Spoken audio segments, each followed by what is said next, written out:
Good morning, everyone. Thank you for being with us today. Thank you for joining us for the Agroforestry in Action webinar series, a production of the Center for Agroforestry at the University of Missouri. My name is Gregory Ormsby Maury. I'm the outreach coordinator for the center and host of this webinar series. Our topic today is professional development for agroforestry, training, higher education, and certification. And in this webinar presentation, after a brief overview of the topic, we'll explore, the three presenters will explore in a bit more depth dimensions of professional development for agroforestry and the ongoing effort to professionalize agroforestry. We have a unique presentation today. Joining us today are three speakers. We have Andy Mason, retired from the U.S. Forest Service and the former director of the USDA National Agroforestry Center. And he'll explore some of the remaining challenges of professionalizing agroforestry in the United States, including efforts to establish a professional certification for agroforesters through professional societies such as the Society of American Foresters. Also, Shibu Joes, the director of the School of Natural Resources at the University of Missouri and former director of the Center for Agroforestry at MU, will provide an update on higher education for agroforestry, including the experiences thus far with an online master's program at the University of Missouri. And also with us today is Kate MacFarland. She is the Forest Service Assistant Agroforester at the National Agroforestry Center in Lincoln, Nebraska. And she'll be exploring different aspects of training resources and training opportunities and other resources for agroforestry. So each speaker will speak for about 15 or 20 minutes, followed by a few questions for each presenter. And then following the presentations, we'll open things up with for a discussion, a kind of panel discussion on the topics. And we'll continue to field comments and questions from the participating audience. Please know that today's presentation is recorded, and this webinar, as well as all previous webinars in this series, are posted on the Center for Agroforestry and the Agroforestry in Action.org website, and they're available for on-demand viewing. For information about the webinar series and schedules for upcoming events, please check the Center for Agroforestry website and the Agroforestry in Action.org website. So without further details or ado, I'll introduce our first speaker, and that's Andy Mason. Andy, are you ready? Is your microphone? Oh, I should also mention that to conserve bandwidth, I'm going to kind of peel off and not use video, but you'll hear my audio just to not overload the bandwidth here. But so joining us, our first speaker, Andy Mason. Are you ready? Is your mic enabled? Yes, Greg. Can you hear me? Very good. Yes. Yes, okay. Great. Well, go ahead. Take it away, Andy. Thank you, Greg, and greetings everyone from Arizona. I'm really pleased to be on this panel this morning with agroforestry colleagues and others interested in agroforestry. And my topic, which of course is the larger one here, professionalizing agroforestry in the U.S., what will it take? Well, a little bit of a caveat. Any discussion about professionalizing agroforestry, I need to say I think the end game for me, and I think perhaps many of us on this call, is what we want is increased adoption and application of science-based agroforestry across the landscape. And incidentally, thanks to National Agroforestry Center for these images, including this one here. Well, it is a means to an end. We want more agroforestry on the land. Well, what's the current situation out on the land and as far as the professionalization of agroforestry, if you will? Well, according to the agroforestry report that was released right before I retired in 2012 or 2013, less than 1% of the potential U.S. land received USDA assistance in agroforestry practices in the 5-year period 08 to 2012. Now, some of this may have changed. I'd love to hear from some of you if you have other data. That was 5 years ago. So why is adoption of agroforestry so low in the U.S.? I believe there's some key reasons. One, I think agroforestry illiteracy, I call it, is still high. We still have quite a few people, even I believe in natural resource offices, that don't know what agroforestry is, don't know why it's important. And of course, we have still, I believe, very few that have the expertise to provide science-based agroforestry assistance. And I think it goes without saying that agroforestry is not a widely accepted profession, certainly not to the degree that forestry is or agronomy. However, I looked on the internet, and I'd encourage you to look at this. There's a site called environmentalscience.org, and I thought they had a pretty good description of an agroforester, what an agroforester does. So take a look at that. Well, let's say we're at 1% of the land in agroforestry. How do we get to 5%? Which hand in hand is professionalizing agroforestry as well. Well, there's 4 points here I'm going to make and talk to each in a bit more detail. We still need, number one, we need agroforestry assistance more widely available. Number two, as I said, we need to improve literacy in agroforestry and the number of professionals with expertise. Number three, we need our academic institutions like the University of Missouri. We need more centers, we need more courses, and we need degrees and certificates. And last, as Greg mentioned, I was involved with an effort to look at a national credential for agroforestry, and I'll speak to that. So first, again, going back to this USDA report that I was very familiar with and involved with, as of 2012, the records showed that in only 10 states, USDA could offer assistance for all 5 agroforestry practices. So I can't urge you enough, and I'm sure many of you out there are doing this, you need to advocate for agroforestry in your state or territory. And with USDA, this really comes down to very strongly the NRCS's state technical committees and in some cases local work groups. You need to get these practices in the book, in the field office tech guide. There has been some progress. Right before I retired, Virginia adopted silvopasture for the state of Virginia, so that's great. So kind of the bottom line here is we need more agricultural producers, more woodland owners demanding agroforestry, and when they demand agroforestry, that's going to result in an increased demand for professionals with expertise. Next, this agroforestry literacy issue. Some of you, I'm sure, have done this. I would encourage you, wherever you are, if you're not doing it already, to create some kind of an Agroforestry 101 short course for everyone in your office that has contact with agricultural producers and woodland owners. And next, this agroforestry academies. I don't know how many there have been conducted across the country. It's probably 4 or 5 or 6, maybe more. We need more of those occurring in more states and more regions. We need to get all the natural resource entities involved. And I guess the third point is, if you can, in your organization, establish an agroforester position. This is something Pennsylvania Bureau of Forestry did. I'm not aware of that being done in many places. And of course, if you establish the position, you've got to make sure that that individual has the education, training, and experience. So more people with agroforestry expertise will help meet the demand that I believe is coming and will increase from our landowners and our producers. Number 3, we need more universities, more colleges, more of our academic institutions to have agroforestry centers or institutes, courses, degree programs. University of Missouri is a great model.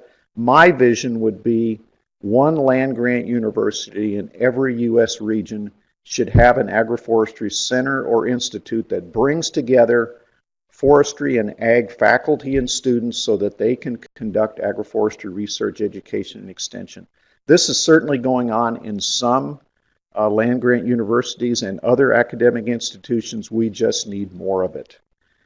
I also believe that an introductory agroforestry course should be required of students in every college or university where ag or forestry degree programs are offered, and that course should include information about temperate agroforestry in the United States. It should not just be about tropical agroforestry.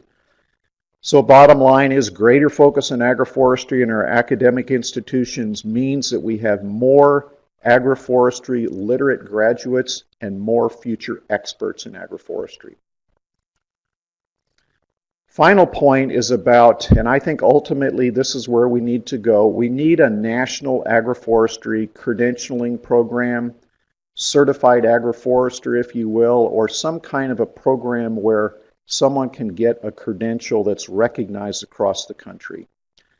I was involved in 2015 in an effort that brought together 4 ag and forestry societies together to look at the cost and benefit of establishing a joint program. In fact, Shibu Jose, who's going to speak here in a minute, he was on this task force with me. This was Society of American Foresters, Agronomy Society of America, Society for Range Management, and the American Forage and Grassland Council. We really had some good discussions over this year. We had some points of agreement. One is that applicants should first be certified by one of the existing programs, such as SAF Certified Forester or ASA Certified Crop Advisor program. Any coursework that would be required should be from an accredited school.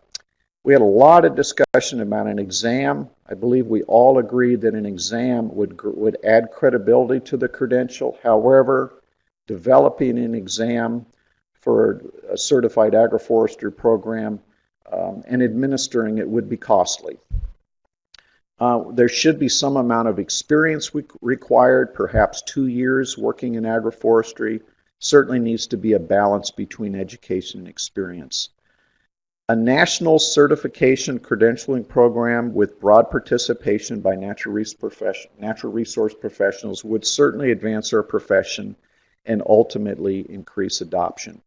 If you look in society, certifications, whether it's financial planning, accountants, foresters, agronomists, it's just more and more and more common, and I think agroforestry needs to go there too.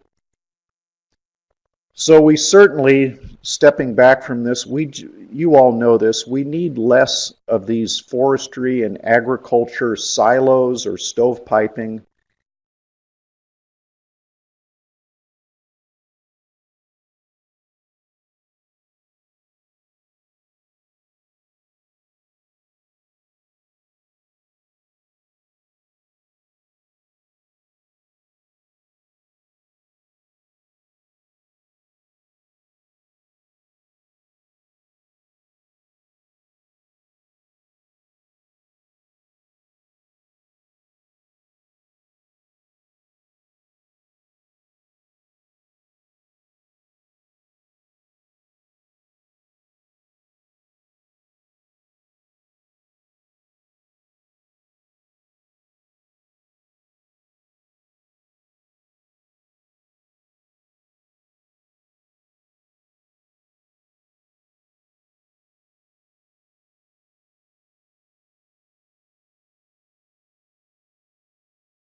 Thank you, Andy. If there's any immediate questions for Andy, go ahead and from our audience, you can go ahead and type in the chat box there on the lower right. There were some writing questions. Maybe I'll just take a second here. And person did write in, Andy, and asked about comparing what are the different types of certification training ranging from lay to professional levels in the U.S. and how does this compare to other countries? And Richard Strait writes in asking what are some of the other organizations besides SAF that are likely options? And I think you mentioned some of them. I think someone's telling me my microphone's breaking up. Let me work on that. Andy, if you have any comments on those questions, I think I need to work on my mic.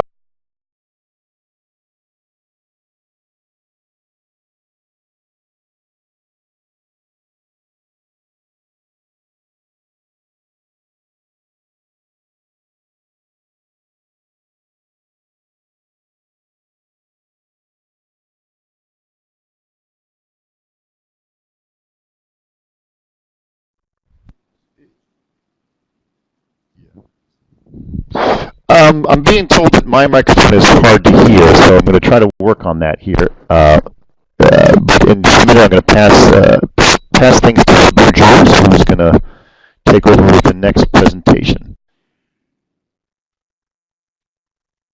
Okay.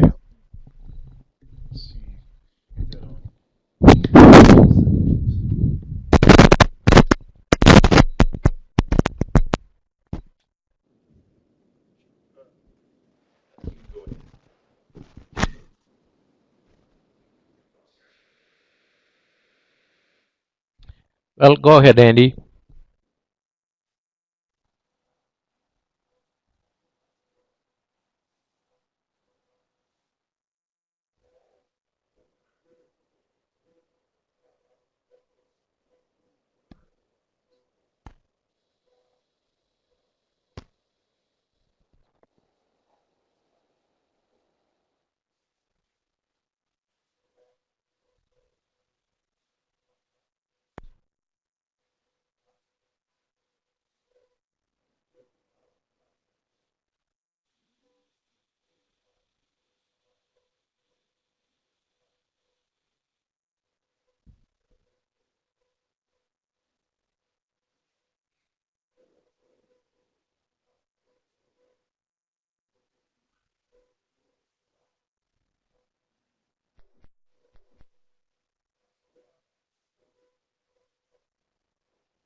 Okay, Andy, I think we've got a number of questions still coming in. I think we can save some of these questions for the discussion at the end. And I think what we can do is pass things now to Shibu to carry on that presentation. And as the questions come in, I'll record them, and we'll get back to some of these questions at our discussion at the end. All right. So let us please welcome Shibu Joes, and he'll be presenting on some of the higher education aspects of professionalizing agroforestry.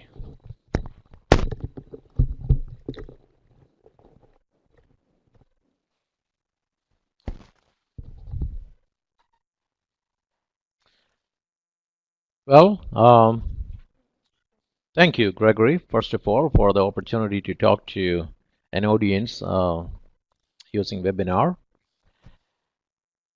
And good morning, good afternoon to all of you, wherever you are. I don't know whether we have any of the international audience here. Perhaps we do. Yeah, we often get some folks internationally. So thank you all for being here on this webinar. Andy Mason has done an excellent job setting the stage, making my job a lot easier. So my talk may be much shorter than I expected, but it looks like there is a lot of interest. There are lots of questions coming through, and so I think it is better that I make my talk really short so that we will have some time for questions and answers later on.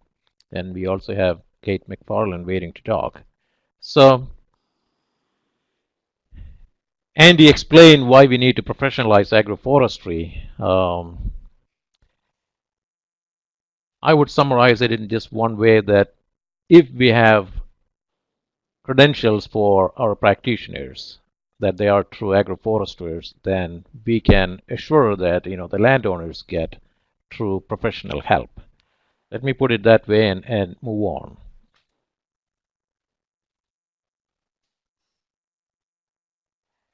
Andy also shared this number that in 2008-2012, USDA programs provided agroforestry practice assistance on less than 1% of potential U.S. land. It shows that agroforestry is not widely adopted. If you are looking at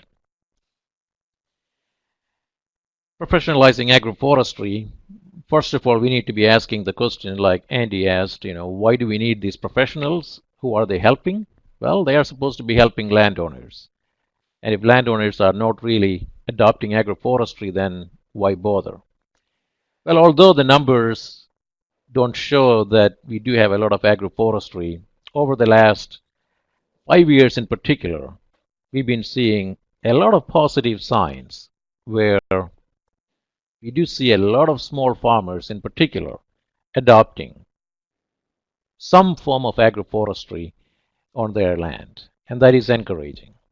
And there are a lot of people, particularly federal as well as state and from the private sector, trying to offer help. So we see that the need for help is out there, and that means we need trained professionals trained in agroforestry to help these landowners.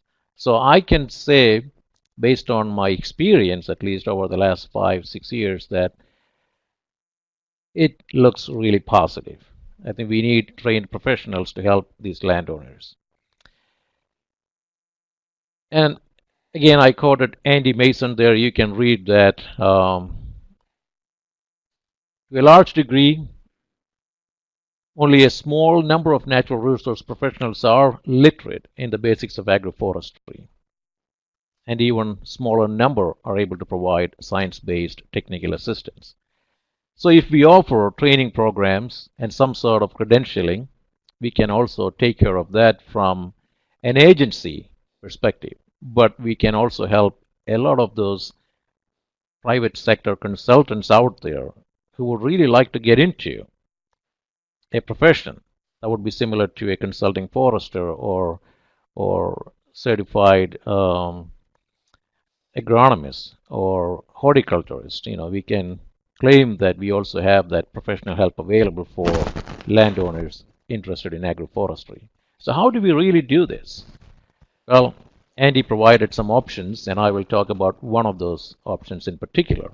So we need to train new professionals in agroforestry. Right now, if you look around, most of the professionals helping, including all of us who call ourselves agroforesters, we all have our training in forestry or agronomy or in horticulture or in soils. And many of us never took a single class or single course in agroforestry. Whatever we learned through our job.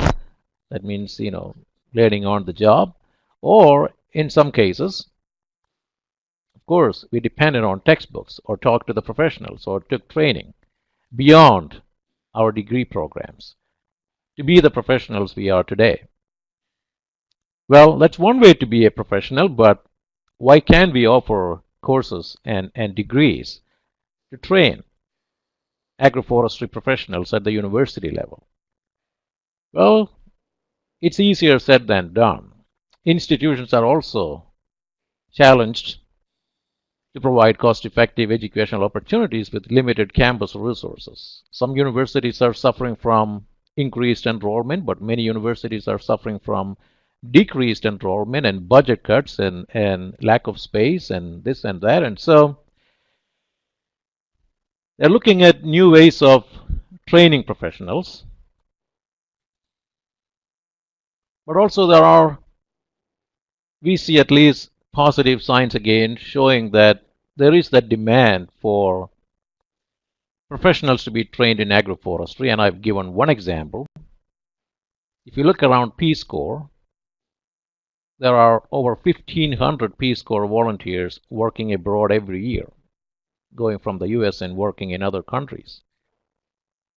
Most of them working on agroforestry related projects without having any experience in agroforestry.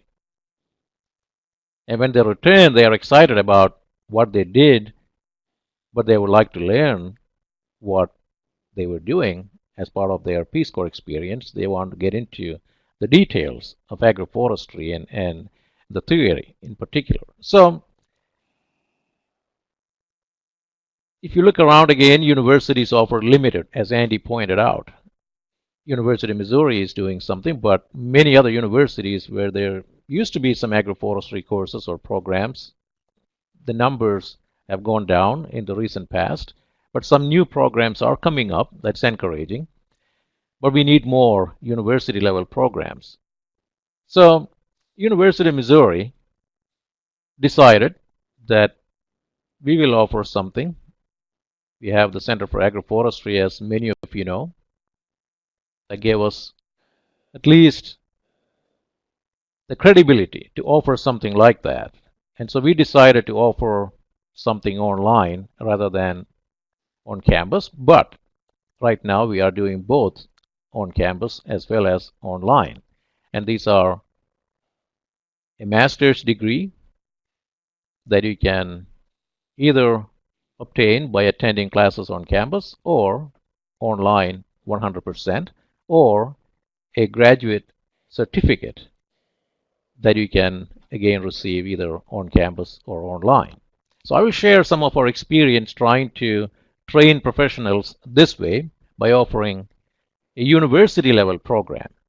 And there are not a lot of programs like this. When we offered this about 5 years ago, we were the only one offering programs of this nature in the world, a 100% online agroforestry training. I haven't seen other programs doing anything like that, but if you are familiar with a program, please let us know. I know there were some programs looking into starting something similar, but I haven't seen anyone offering a degree or graduate certificate yet. But there are universities where there are classes, 1 or 2 courses offered in agroforestry. And hopefully we will see more and more universities getting into agroforestry and offering courses in other states in the US and in other countries. So let me give you some details of our graduate program. The MS thesis option is the master's degree that we offer on campus. And the non-thesis option is what you can actually receive online 100%. So the actual degree that we offer through the University of Missouri is a Master of Science in Natural Resources with an emphasis in agroforestry. whether it is non-thesis or thesis.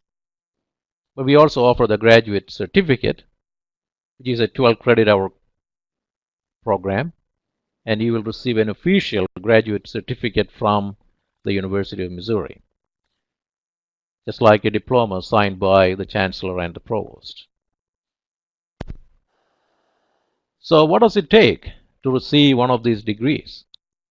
Well, you have to finish 30 credit of classes to get the master's, or 12 credits to receive the graduate certificate. So this is how we structured the curriculum. We wanted to make sure that the students or the professionals were getting a good fundamental foundation knowledge in agroforestry, augmented by or supplemented by other relevant classes. So you can see 3 different colors on the screen. So the first grouping is the agroforestry fundamentals. There is one class, the introductory agroforestry class taught by Dr. Mike Gold. We require every incoming student to take that class to get that broad overview of agroforestry, both temperate and tropical agroforestry. And then the second set of classes, we call it the biophysical foundation. Students have to choose at least 2 courses from that group, mostly about the biophysical, the ecological theories related to agroforestry, or the soils information, or the hydrology information, or watershed management that would help you when you are practicing agroforestry at the landscape scale, or even on a farm scale. And then the third grouping is the socio-economic foundation. We have 2 classes right now. We require students to choose at least one of those classes. So you can see those courses that we offer, they are all online, and many interesting courses, and we are adding new courses. For example, this advanced medicinal plant science class wasn't available when we started the program, but then we added that later on. There are some other classes in ag leadership or in statistics that are also available online. So students sometimes take such classes outside of what I have listed on the screen here. So there are a number of classes that they can go for. And in some cases, sometimes students choose some classes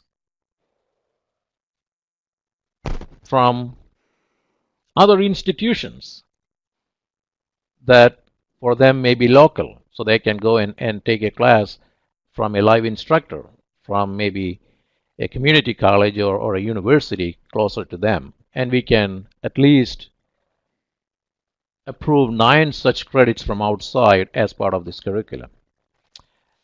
And Dr. Gold brought to my attention that we have plans to add future courses, and one of them could be in silvopasture. And of course, we are also exploring other options to add courses when they become available. So, I don't know why my graph is not showing up here. It's very strange. It showed up on the other screen, but on this screen it's not showing up. Well, that's okay, no big deal.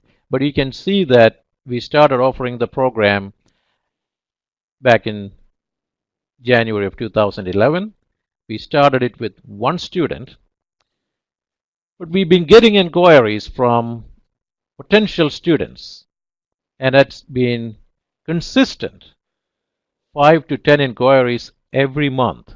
And I had a graph that showed the number of students inquiring about the program. And that's been, again, the important message there is that it's been 5 to 10 inquiries every month for the last 6 years consistently. That shows that there is great interest in this program from potential students domestically as well as internationally. So let me, okay, move on to my next slide. The number of students in the program. There was an interesting graph there. Sorry that it's not showing up for whatever reason, but that's again all right. We started again, like I said, in 2011 with 1 student admitted in the program. Right now, we have 43 student is as of 4/2016, last August. Yeah. Well, if you look at, I don't know why the graph is not showing up on this screen, but there is another computer screen here where it is showing up. Well, that's okay. I'm sharing you with the numbers with you all, so you can at least see how the program has grown from 1 student in 2011 to 43 students as of August of 2016, last fall. But as of this semester, that is spring 2017, we have 48 students admitted into the program. But we also, as you can see on the screen there, have had 18 graduates of the program so far, including 3 students who graduated with the graduate certificate, but 15 students graduating over the last nearly 6 years with their master's degree online.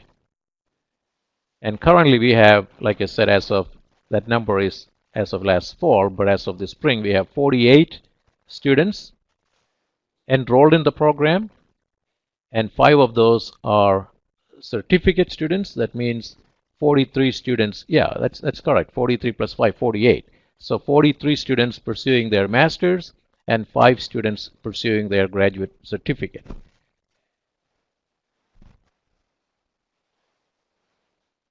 I just want to show you, who are these students? And these are, most of them are working professionals.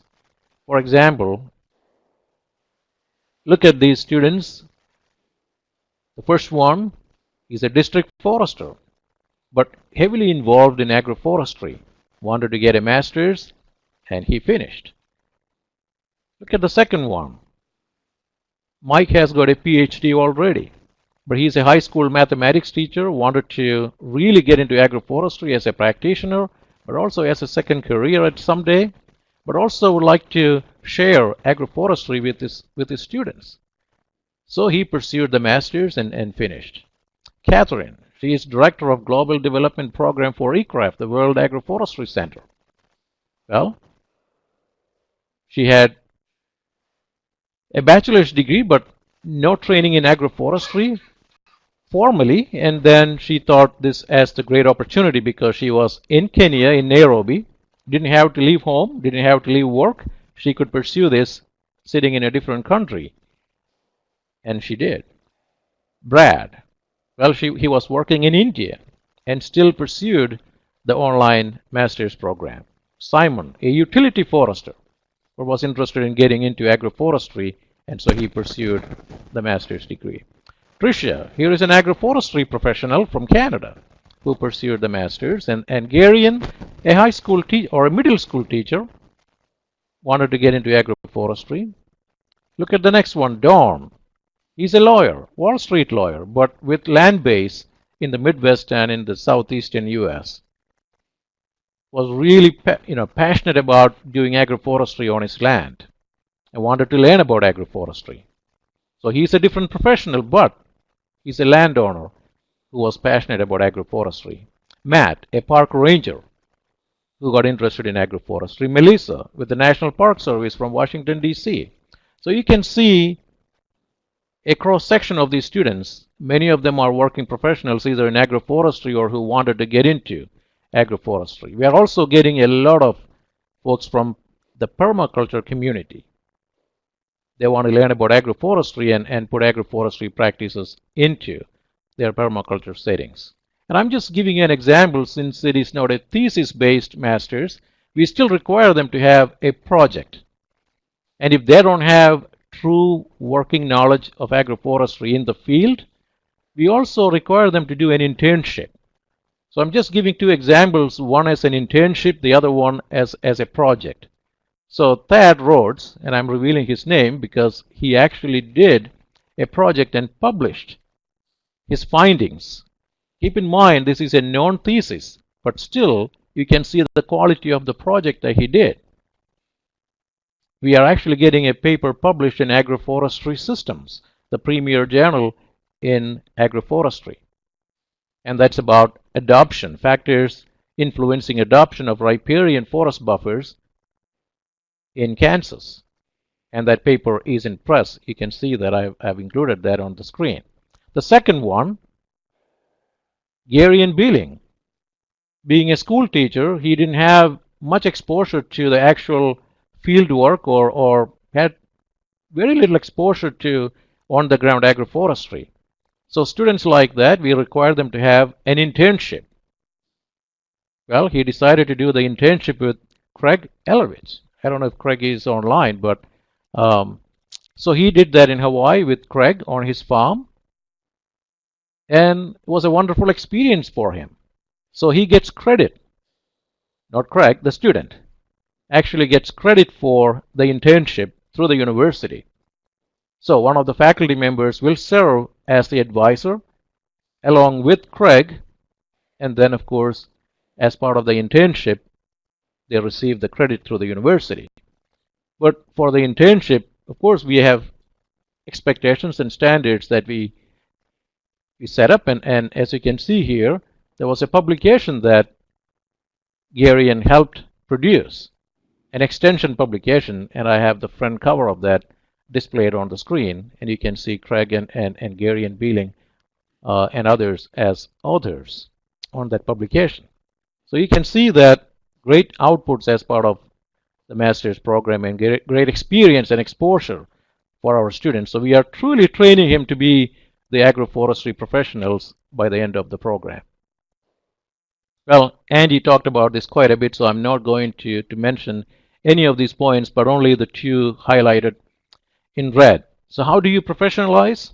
Well, multiple ways, and Andy talked about this, but one way is for them to have coursework. Whether it is an exam or a set of competencies, they still need the training through formal coursework.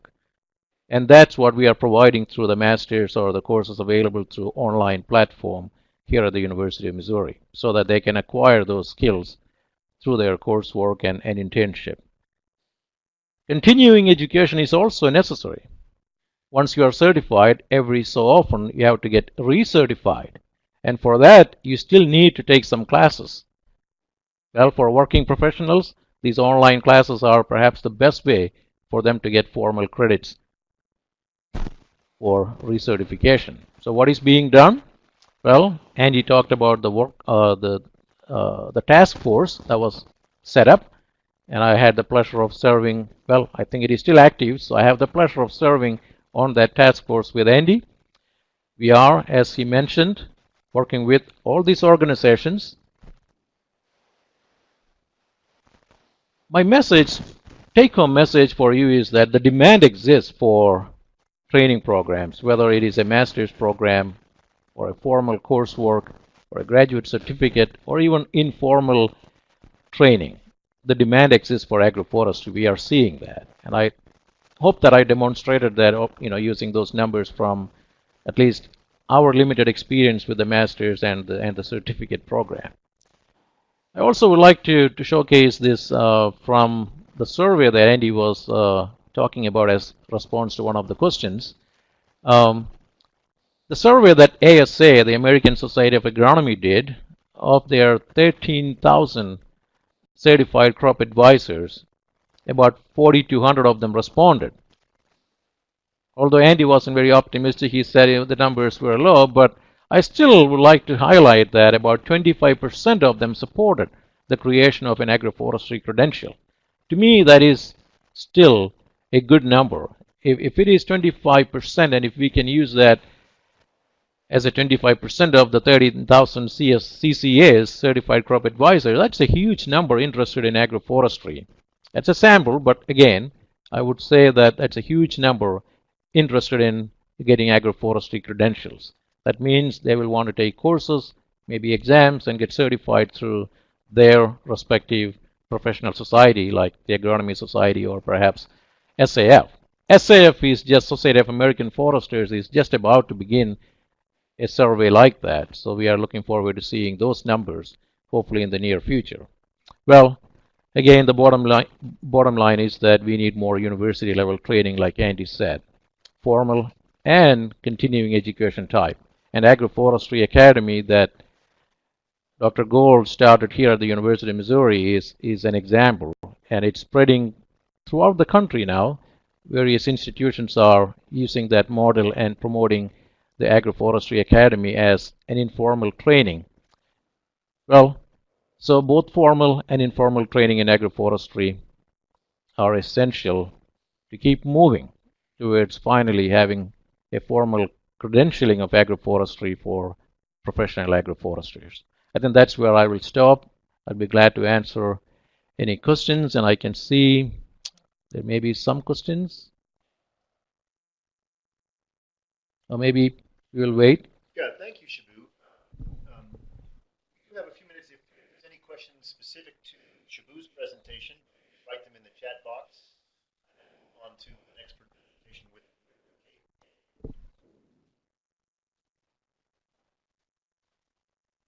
Oh, there is a question about can students focus on specific technology like biochar? Yes, the answer is yes. You know, the project that they do will help them specialize in such technologies if they want to specialize in. We had, in fact, a master's student who finished a project on biochar, and there is another master's student right now pursuing biochar as a research topic. So these are topics, you know, that are of interest to the students, and of course they are pursuing them. And anyone joining the program in consultation with their advisor can pick a topic like that, either conducting research or maybe a project, if not a master's thesis project. The other question is, you know, who are the other universities teaching agroforestry courses? Well, Virginia Tech has courses in agroforestry. I know University of Minnesota has at least one class in agroforestry. University of Florida has agroforestry classes. Badegi Bishaw at Oregon State University, I'm assuming that he's still teaching agroforestry. He looks like he has already left. He was online, but so there are. Yeah, you can also see that there are some responses that everybody can see, right? Yeah, so it looks like there are formal classes as well as informal training opportunities offered by several of these universities. And there may be other universities that I'm not really familiar with. A University of Illinois, it looks like, as an agroforestry permaculture class. Yeah. Thank you, Matt. Okay, thank you, everyone. I think we'll take a break now and move on to Kate MacFarland. And if there's more questions coming in, we'll field them at the open discussion at the end. So I think Kate is joining us now. Just 1 second, please.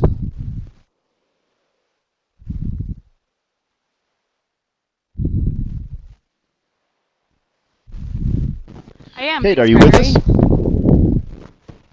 And can you? Okay, I think we can hear you well. Well, thank you, Kate. So everyone, please welcome Kate MacFarland from the National Agroforestry Center, and she's going to explore different aspects of training and training resources and opportunities. Please. Thanks. Just to frame this a little bit, I think I'm going to talk a little bit with a different perspective than either Andy or Shibu shared, moving away from the questions of credentials and then also not so much addressing the higher education pieces, but instead just thinking more broadly about all the other training that we're involved with and other approaches to training in agroforestry that we're taking. And I'm going to go through a lot of examples here, many of which are projects or programs that folks who are on the webinar are involved with. And I'd also like to say that I think there's a lot of agroforestry training that even us here at NAC who try and be in the know about agroforestry activities in the US, we're not aware of. So I'd really welcome either in the chat or following up afterwards to hear more about more agroforestry training activities that you're aware of and involved with, because I think the more that we can, I think we often try and play that role of connecting people with other resources. So before I get into sort of what that training can and does look like, I sort of had some broad questions on training, some of which Andy and Shibu also addressed, but I think it's important, I'm not trying to be too philosophical here, but I think it's important to really think through our why we're interested in this training question. So to me, one piece is what is professional development and who exactly are the professionals we're trying to train? And I'll get into that a little bit later in my presentation.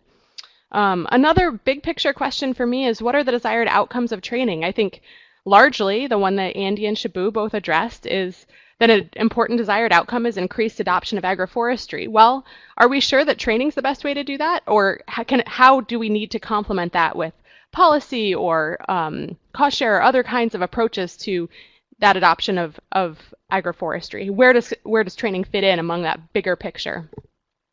So yeah, is training the most effective way to increase adoption of agroforestry? Some other sort of big picture questions is how do people learn best and what should our training look like?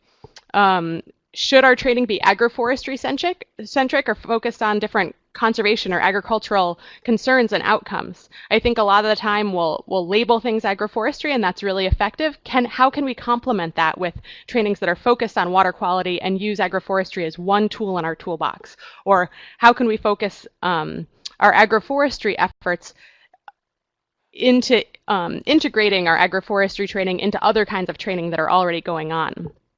I think it's also important to think about, if our goal is agroforestry adoption, to really think through how producers make decisions about their land. Who are they looking to for information, and are we training those people who they're actually looking at? Similarly, what role does training have in broadening the suite of options that professionals are comfortable suggesting to producers? We know that one of the limitations for agroforestry is that and the limitations in our training of our natural resource professionals is that they don't get a lot of agroforestry training. People are reluctant to recommend things that they don't have a lot of confidence in. How exactly how do we design our trainings to really help them get that confidence? And then how can we complement training with network development? I think one of the things that comes up again and again in every training I'm lucky to be a part of is that we talk about how agroforestry requires such a broad array of skills. And so and no one person knows everything that they would need to be a good advisor on agroforestry. So how do we build into our trainings that network development so that professionals who are involved know the forage specialists, know the animal specialists, know all these other people that they need to be connected to in order to be a good advisor to producers? So also to sort of frame this topic, this slide is borrowed both from the Center for Agroforestry folks who I think quoted Andy Mason in it, so it's going to be familiar to a bunch of folks, but we talk about that, one perspective on this question of increasing agroforestry adoption is that it'll require partnerships, programs, professionals, and peer-to-peer learning. And so how do we think about training that can be developed through partnerships, funded by programs, designed to train professionals who will follow up through peer-to-peer learning? So that's some of sort of my perspective on that big picture question. So again, I think it's important to step back and think about that why question. And as both Andy and Shibu touched on, the why is probably generally because we want to increase adoption of agroforestry. Why do we want to increase adoption of agroforestry? Because I think as a group, we largely think that our social, economic, environmental outcomes can be enhanced through that increased adoption. So we see agroforestry as our path to getting these better social, economic, and environmental outcomes. I think when we think about agroforestry training, we're also trying to do that basic awareness level training with some of our trainings, that awareness of what agroforestry is. To state the obvious, we're also trying to build competency in agroforestry, that basic sort of how-to kind of knowledge. We're also building support for agroforestry, reducing and revealing the complexity of agroforestry and really diving in and really getting into the nitty-gritty. And then again, making transparent that idea that agroforestry involves integrating knowledge from a wide range of disciplines. So to me, that means that one reason to provide agroforestry training is to strengthen and build those networks of professionals and of others. So when we think about who wants agroforestry training and who benefits from agroforestry training, I think most often we talk about that technical assistance provider community, the folks who work with landowners who are interested in adopting agroforestry. So we talk about NRCS staff, state forestry, state ag agency staff, extension, conservation districts, and folks from the private sector, consulting foresters and crop advisors. And then increasingly, we're seeing a lot of that technical assistance role come from nonprofits. So that's absolutely one key audience, and I think the one that we're primarily talking about today for agroforestry training. But I also think it's important to think about who else wants and benefits from agroforestry training. If we're going to increase agroforestry adoption, we should also be thinking about other parts of the supply chain that are key to getting agroforestry adoption off the ground. So I think it's worth spending some time thinking about what kind of training would processors, distributors, and retail operators need on agroforestry? What does the broader conservation community need to know about agroforestry, and how do we serve that? If policy is important to getting agroforestry off the ground, what kind of training do policymakers need? I think each of these audiences are going to be a little bit different, and we're going to design the training a little bit differently. And so I think it's worth spending some time, rather than saying agroforestry training in general is important, really think about what that means for different audiences. Obviously, farmers and other land managers are the folks who are going to be doing most of the adoption of agroforestry. And so how do we make sure that they get trained up as well? And then I think it's also important to take that step back of who aren't we thinking of? Who are we leaving out? What and who do we want to include to have agroforestry come out looking like how we want it to look like? Making sure that we're inclusive and just not going to sort of our regular folks when we design our trainings. So when I think about what can agroforestry training look like, I think a piece of that is thinking about how different audiences learn. So some of the go-to ones that we have are in-person workshops, webinars, peer-to-peer learning, mentorship programs, and then of course all of the sort of educational media pamphlets and brochures and fact sheets that we always come up with. But I think, you know, those match differently with different audiences. They match differently with different levels of interest. And I think there's some optimizing that we can do around which routes we take for different audiences, which routes we take for different levels of interest. It seems like webinars are a great way to just get that introductory piece out. How do we complement that with really effective in-person workshops, peer-to-peer learning, all these other pieces?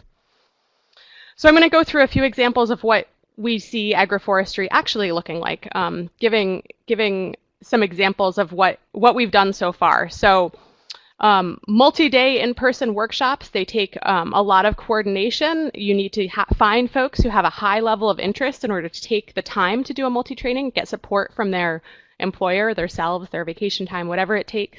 So some examples of that are all the different agroforestry academies, which Shibu mentioned before, that came out of a SARE grant in the Midwest and have been followed up, as Shibu said, with the University of Missouri, Minnesota, you know, Missouri, I think Mike mentioned in the chat box there, you know, they've been starting to do some work educating high school teachers. In the Northeast, we're borrowing the model started with agroforestry academies to do a similar thing for natural resource and agricultural educators, multi-day trainings. There's also some multi-day in-person workshops that are really practice specific. So last August, NRCS hosted a windbreak technology short course for many of their NRCS foresters, as well as some conservation district staff. So that was really focused on windbreaks over several days. And then the 1890 University Agroforestry Consortium has also done these sort of multi-day workshops that are focused on a particular agroforestry practice. When we start to think about one-day trainings, they lend different opportunities. Sometimes one-day trainings, you're just getting that introduction to agroforestry in a relatively short amount of time. I think alternatively, sometimes people will really use a one-day workshop to really dive into a particular topic, get specific. I also think with a one-day workshop, it's an opportunity to really get out the locally or regionally specific information that you have, because most folks who are going to attend a one-day training are going to be coming from a nearby area.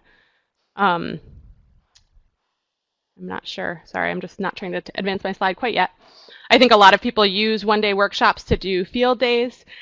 And we see these being provided by a wide array of different groups. Nonprofits are doing one-day agroforestry trainings. Extension, we see all over the country doing one-day agroforestry trainings.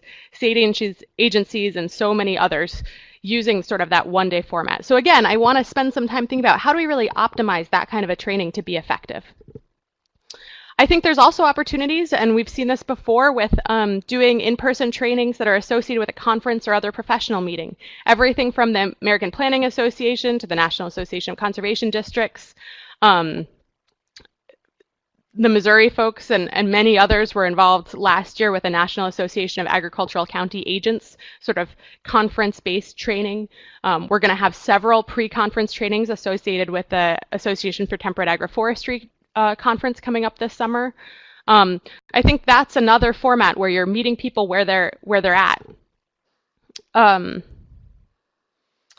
where they're attending already. I think another important one, obviously, is webinars. We've got this great webinar series organized by the Center for Agroforestry. The Northeast Mid-Atlantic group has been doing monthly agroforestry webinars since last fall. I think another really important place there are lots of different existing webinar series that are out there on forestry topics, on grazing topics, on all these other series. And we've seen lots of great examples of folks who are on this call or this webinar and others providing webinars in those series. So one thing that we've done here at NAC is try and sorry, my slides are moving all around. We've tried to collect all of those webinars that are out there and recorded on different sites and put them in one place. So if you want to learn more about alley cropping, see all the alley cropping webinars that are out there, you can sort by those, you can sort by speakers, that kind of thing. And that was just an attempt to recognize that because agroforestry crosses so many disciplines, there are webinar libraries, there are webinars that are hosted by a wide variety of organizations.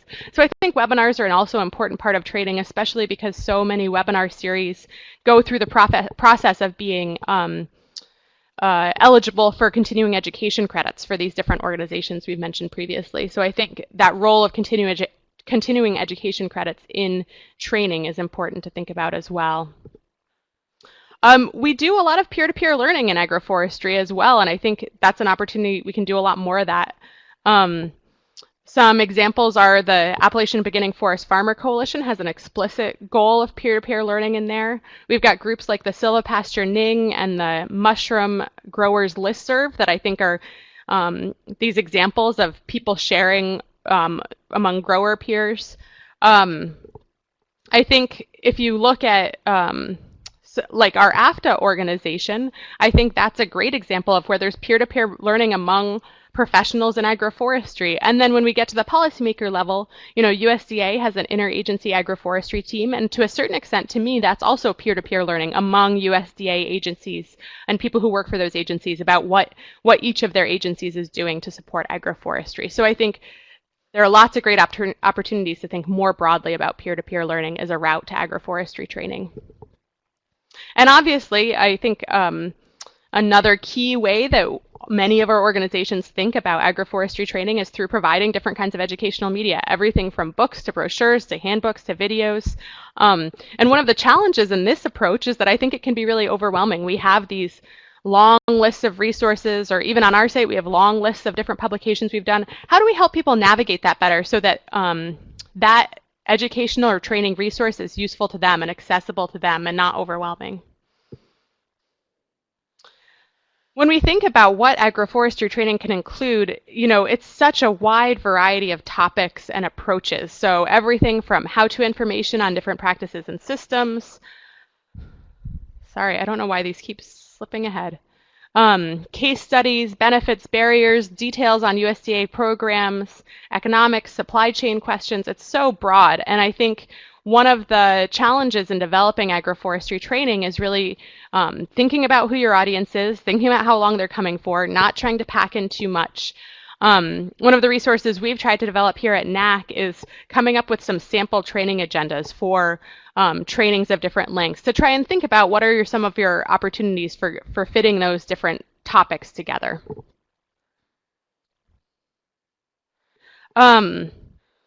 Some of our challenges in agroforestry training have come up previously. You know, Andy talked a little bit about this idea of the unfamiliarity with the word. You know, how do we get professionals to attend an agroforestry training if they don't, and that's called an agroforestry training, if they don't know what agroforestry is? So how do we make the way that we title and publicize and do outreach around agroforestry trainings clear, and make it clear why people would want to participate?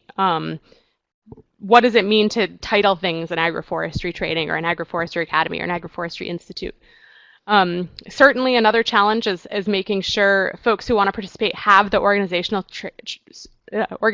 support for attending that training, working with their supervisors to make it a priority when there's limited training opportunities, training dollars, travel limitations. A lot of different state agencies and federal agencies, there are limitations on traveling out of state. So if we have very few trainings, how do we overcome that?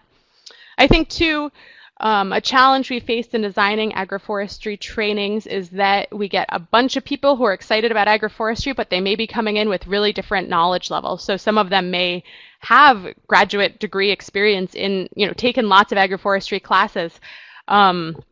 Some of them may be new to agroforestry. How do we navigate that and set people up for success so that when they show up at a training, they're on relatively the same page? And I think too, it's worth being upfront about the fact that we have somewhat limited regionally specific technical information on agroforestry practices and how they are implemented in different regions of the U.S. So when we do move beyond that introductory level and we want people to come and really dive into the, you know, people have these fantastic questions and ideas about actually implementing agroforestry, working with landowners on establishing agroforestry systems. How do we give them really good advice on those regionally specific questions that they're asking for? But I think there are also a bunch of opportunities for agroforestry training. I think one approach is to really broaden our audience by aligning in new ways with existing education efforts and related topics. So I had a graphic on the left here that sort of went through all of these different fields like agronomy and like grazing and like agroecology and like sustainable ag, who are continually doing trainings. How do we get them to, how do we work with them and include agroforestry as a part of their internal training? How do we integrate ourselves into these different disciplines that we see being really compatible with agroforestry? And I think there are real advantages to work meeting people where they're at and integrating agroforestry there. And I think we can also think about educating other new audiences, policymakers, program leaders who make decisions about how programs work, and beyond. Some more sort of concrete opportunities for agroforestry training that I see is certainly looking to SARE. SARE has funded so many different professional development projects and other agroforestry education efforts, and I think they're a hugely important resource, and I'm excited about the idea of different people on this webinar and elsewhere moving forward and putting in applications to SARE on agroforestry, because I just think that's moved us forward as a field so effectively. I think we can think a little more critically about how to take advantage of the strengths of each kind of training and really match the outcomes that we want for a particular training with how people are going to show up, how to access that. Like I said earlier, I think there's opportunities for more peer-to-peer learning through field days, mentorship, and more. And I think we can continue the work that we're doing. There's so many people involved with so many different kinds of agroforestry training. How do we maintain, learn from one another, keep those going, keep funding going for those, and that kind of thing. So that's all I had. I'd love to hear from folks about other ideas that they have for training, whether there are other audiences we should be reaching out to, other methods we should be thinking about, different kinds of content that should be in there, or anything else. Well, thank you, Kate. I think we can take a minute or two here if there's any questions specifically for Kate before we open things up to a more general discussion. Kate, do you see the question coming in from Aaron? So it looks like it says, sorry, I'm just trying to scroll through it. Is there any specific outreach to permaculture communities? I know there's a lot of demand for certification and science-based training in permaculture, but there's only a few people making the links. I think it's a really great question. I think the permaculture community has definitely shown interest in some of these training opportunities. And I know I'm part of the planning committee for the AFTA conference this year, and we've done some intentional efforts in reaching out to the permaculture community that way. But I think there's a lot more opportunity there to do more. So if folks have ideas of sort of particular channels to work through there to advertise trainings and that kind of thing, that'd be really helpful. Maybe one more question before we open things up. Ronald Larson asked a very specific question to you, Kate, about whether the National Agroforestry Center has any attention or incorporation of biochar in any of its training activities or resources. I would say that we, NAC usually hosts its trainings in partnership with other organizations because we're such a small one. I know I was part of a cooperative forestry managers meeting last year, so the folks from state agencies who work in cooperative forestry, and we did a field tour as part of that meeting that was focused on agroforestry, and one of the visits was to a farm that was incorporating biochar into their chestnut operation. But we haven't spent a lot of time thinking about biochar education in agroforestry. Yeah, thank you, Kate. Perhaps just make note of a comment there from Catherine Young about the association of the A word, agroforestry, with essentially tropics and tropical crops, but suggesting that we really need to reach out to more on the regional levels with orchard managers and others to bring agroforestry into greater awareness among different types of producers and professionals, the relevance of temperate agroforestry. Thanks again, Kate. So to our speakers, I think we can have a few minutes of an open discussion on this topic. And I mean, generally, this webinar has tried to delve into not only the challenge of professional development for agroforestry training, higher education, etc., but the idea of professionalizing agroforestry, formalizing the profession of agroforestry, and how do we get there, and between the education, the professional career opportunities, as well as certification. So I turn it back to our speakers, Andy, Kate. Kate is with us, I hope. Andy, is you hearing us? Is your microphone on? And also with Shibu, if I think I'd open up the floor for some general discussion, and we can continue to field questions from the listening audience.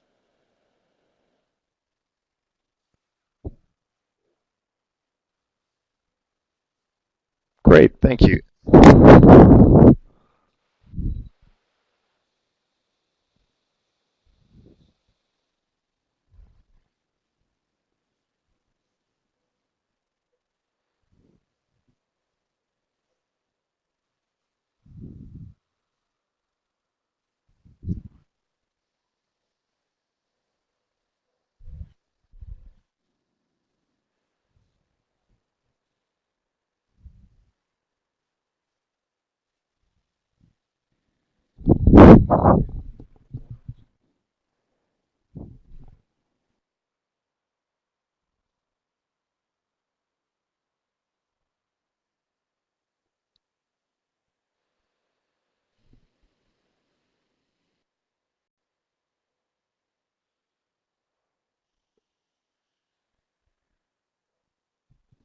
Yeah, that's really a good observation, Andy. I'm absolutely supportive of it, but has not perhaps taken as director or a large role as it could, and I think that's something that we in AFTA should look at and be involved in, and maybe take forward the challenge of professional credential for agroforestry. I'm going to refer you to the question coming in from Catherine Bukowski. Is the thought of going through SAF simply because the credentialing system already exists? And she mentions that sees this as a very restrictive form of certification for many of us. And I guess the idea there is that it's simply adding an agroforestry credentialing on top of our existing credentialing for certified foresters. that would obviously be a limited audience. Wouldn't would be out of reach for many others interested in training to be agroforesters who have not had professional higher education in forestry or gone through the SAF certified forester. Shibu or Andy, you care to comment on that question from Catherine Bukowski?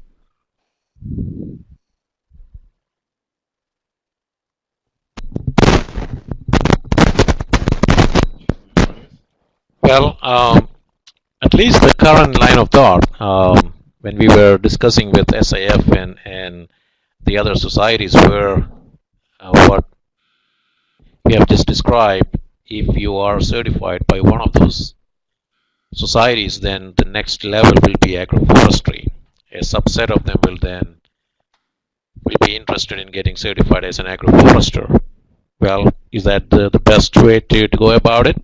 That's what we were thinking of, but your comment is well taken. Perhaps, Andy, we can discuss about that, if that is going to exclude a large proportion of, the agroforestry community out there, because they lack perhaps a professional forestry degree or some sort of an agronomy or a degree that they don't have that, so that they won't be certified by one of these societies in the first place. So then how can they even think of getting certified as an agroforester? It's something that we need to discuss perhaps at our next meeting. Thank you, Shibu. Andy or Kate, any further comments?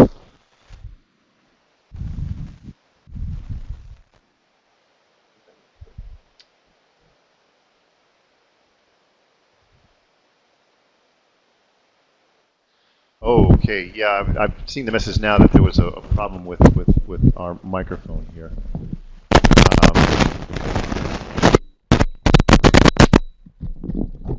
I think that may have to do with our speakers here. I'm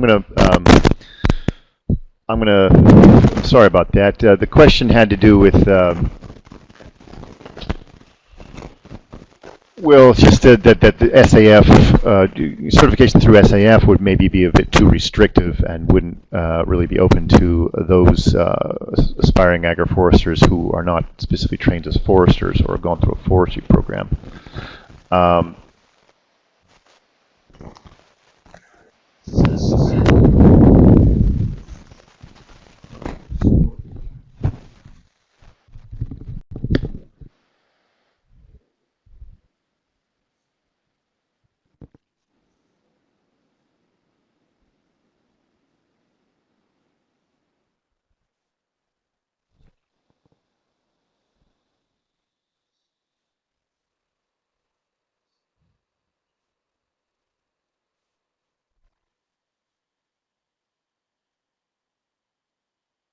Yeah, thank you, Andy. Donna Davis comments that range and forest interactions can also be huge, and so about silvopasture optimization. So that brings it back to the importance of engaging with and bringing in those types of organizations, the range management and forage groups that you had mentioned, Andy and Shibu in your talks.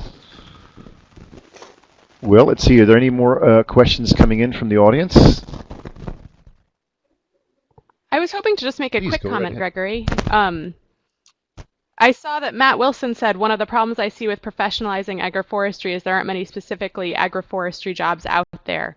Despite the need for increasing awareness about it, it's still a difficulty. And I completely agree. And I guess just to make a small plug for a panel that we're going to have it after this year is trying to address that exactly that question. I think we titled it something like, what do you do when agroforester isn't in the job description? And we're hoping to have a great discussion we've got a few panelists who maybe started a job and turned it into an agroforestry position down the line, because I think that question of how do you, for sure, the supply side approach that Andy advocates of, hey, if you work for an organization, how do you encourage them to create a position called agroforester? That's excellent. I think we can also sort of work from the bottom up. and learn from people who have effectively taken or sort of created positions for themselves in agroforestry, because they really see it as a need. But I think it's a discussion we as an agroforestry community really need to have, because it is so rare to find a position that is explicitly agroforestry related. So how do we work to advocate for the role of agroforestry in addressing the problems that other organizations are set up to address? So it was great to see that comment too. Thanks, Kate. And Kate, have you noticed Eli's comment there? Andy and Kate, perhaps, and he's wondering if the National Agroforestry Center or others could provide trainings, guidance on, as he writes here, on people and groups working with their state tech committees to get more agroforestry listed and available for cost share. Yeah, so, well, one answer to that is one thing we've done on the NAC website. If you go to our website, to the practices page, we put together a map that lists an interactive map that allows you to look at across the country for each of the main agroforestry practices, which states offer that particular practice. So that's at least making it a little bit easier to access, since sometimes the NRCS web page can be a little tricky to negotiate. So that's one small piece that NAC's move forward on there. I think,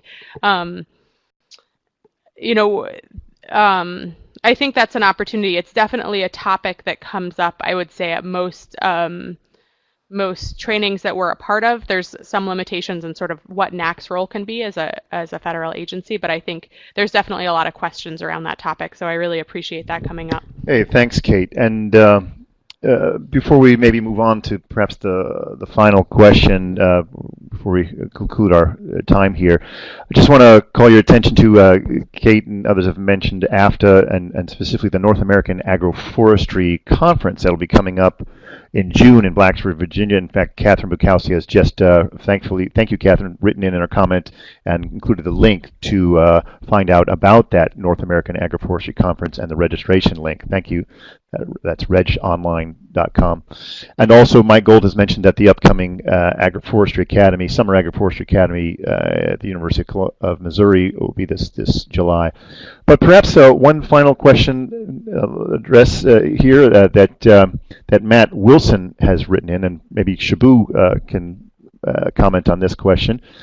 He writes, is there an agroforestry CA CAP, a conservation activity plan, through the NRCS? And he asked, this might be something that could fit well with a certification for technical services providers. Shibu, and also Kate, if maybe you have... Well, I don't think I know the answer. Maybe Kate, you can help out here.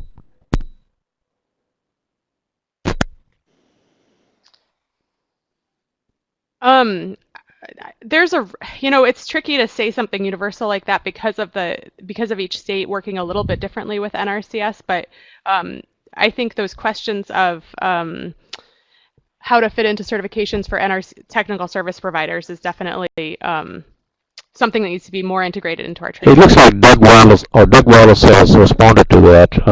He says there's a forestry cap, but no agroforestry cap in particular.